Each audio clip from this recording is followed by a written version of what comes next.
Con este vídeo inauguramos una nueva sección, por fin, en Bioesfera, llamada Repasamos Selectividad.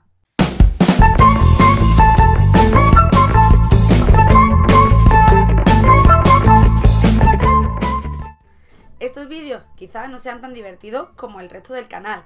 Me aburro. Pero sí que os será muy útil a la hora de que volváis a repasar todo el contenido para prepararos a selectividad.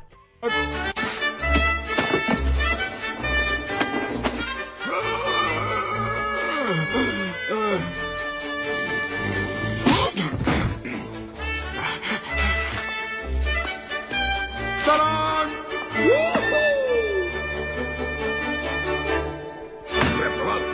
También os puede servir durante el curso, puesto que muchos profesores usan ejercicios de tipo selectividad para ponerlos en sus exámenes.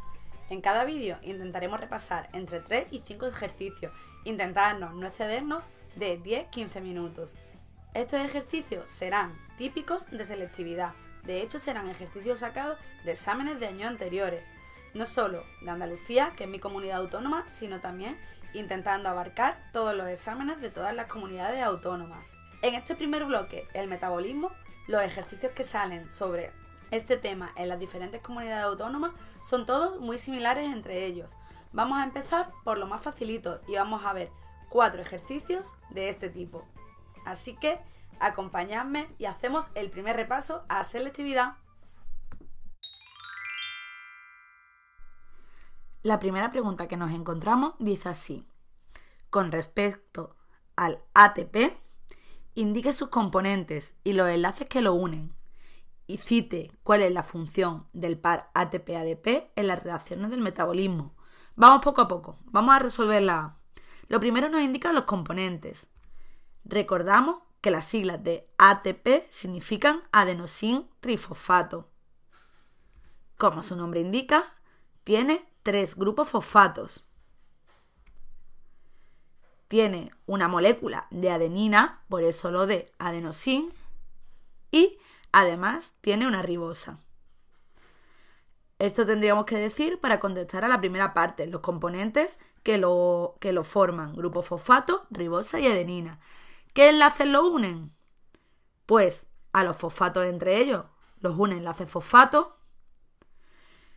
Entre la ribosa y los grupos fosfato hay un enlace éster y entre la ribosa y la adenina un enlace N-glucosídico. En el mismo apartado preguntan que citemos la función del par ATP-ADP en las reacciones metabólicas. Recordamos que el ATP era como una gran batería que almacenaba energía en sus enlaces. Cuando se rompía uno de los enlaces fosfato, se liberaba energía y se transformaba en ADP. Había una serie de reacciones del metabolismo que volvían a transformar el ADP en ATP. Lo vemos de otra forma.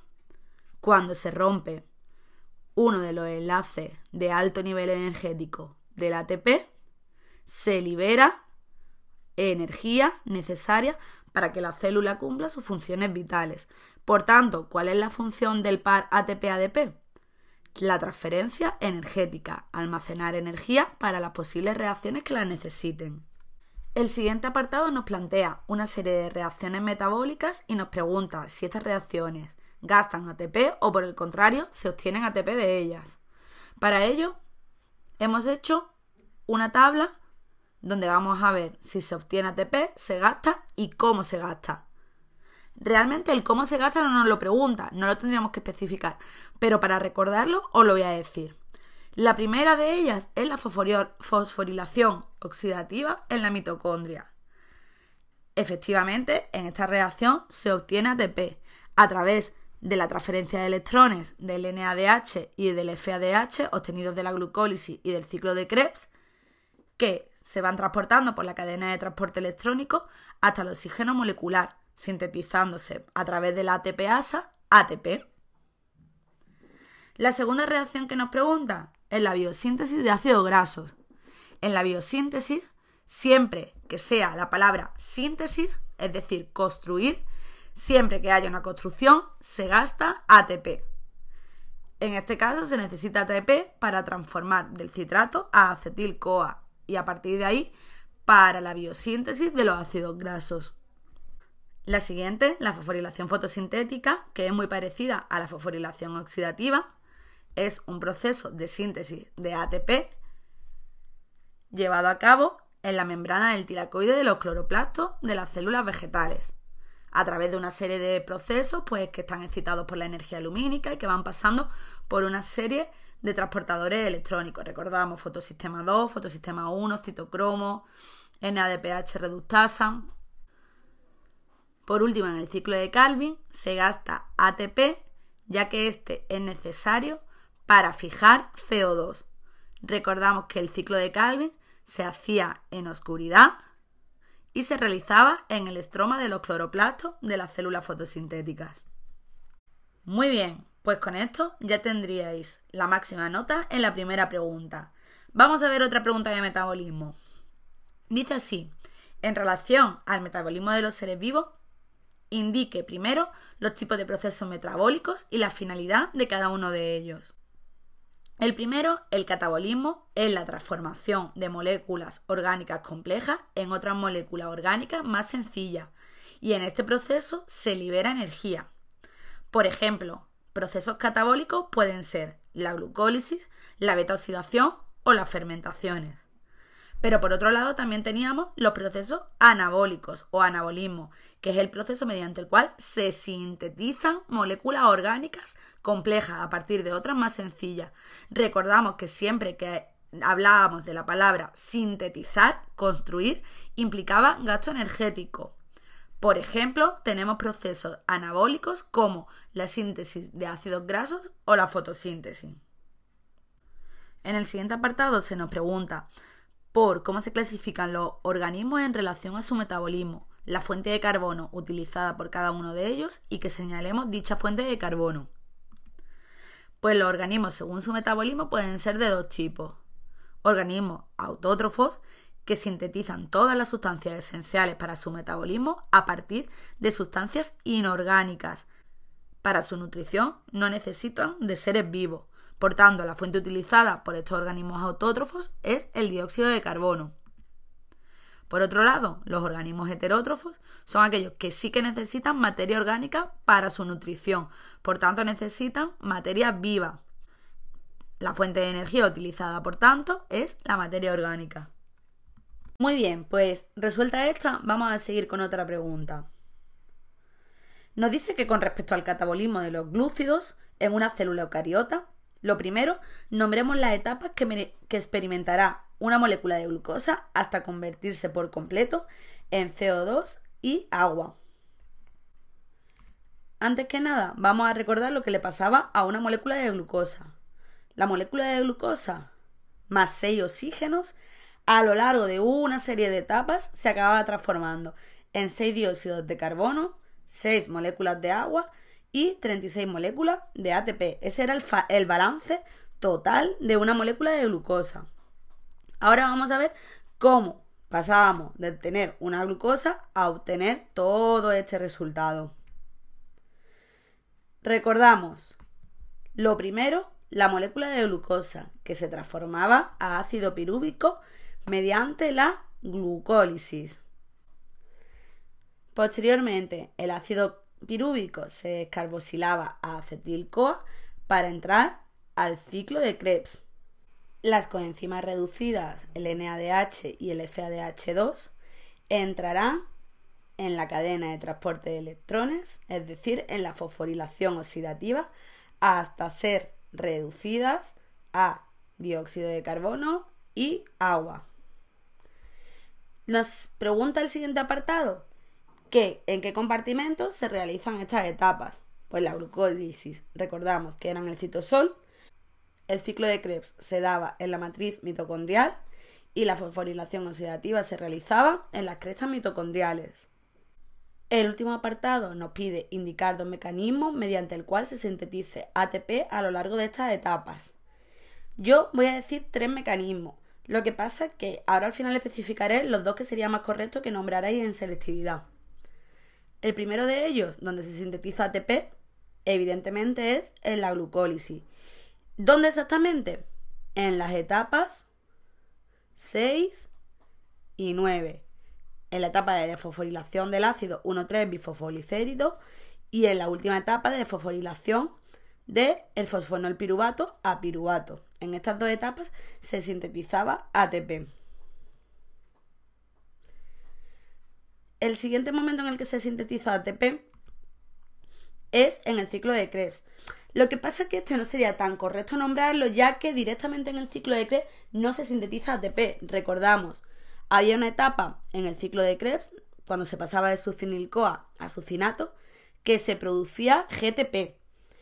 El GTP indirectamente hace que se pueda producir ATP, pero realmente no es el ciclo de Krebs el que produce el ATP. Entonces, lo digo para recordarlo, pero quizá esta sería la opción que deberíais evitar en selectividad. La otra forma de producir ATP, evidentemente, es en la fosforilación oxidativa. Recordamos que se producía muchísimo ATP mediante la ATPasa. Entonces, como pregunta dos mecanismos, pues yo diría el primero, el de la glucólisis, y el último, el de la ATPasa en la fosforilación oxidativa. Vamos a la siguiente pregunta. Nos dice que indiquemos la ruta metabólica anaeróbica por el que todas las células obtienen ATP a partir de la glucosa. Aquí hay un poco de trampa. A ver, no es trampa exactamente, pero sí que nos puede despistar, porque nos pregunta la ruta anaerobia por la que se obtiene ATP a partir de la glucosa. Recordamos que la obtención de ATP a partir de la glucosa era independiente de oxígeno, ya que la glucólisis es independiente de oxígeno y se podía realizar tanto en células aeróbicas como anaeróbicas. Por tanto, que no os despiste ni os engañe esto de anaerobia, ¿vale? Por tanto, la transformación de la glucosa a piruvato es ese proceso metabólico que nos pregunta, ya que se genera en varias etapas de su metabolismo ATP. Indique cuál es el producto final de esta ruta. Pues evidentemente partimos de la glucosa y se obtenían 2 moléculas de piruvato. Y el compartimento en el que transcurre es el citosol. El apartado B y el C nos pregunta algo similar.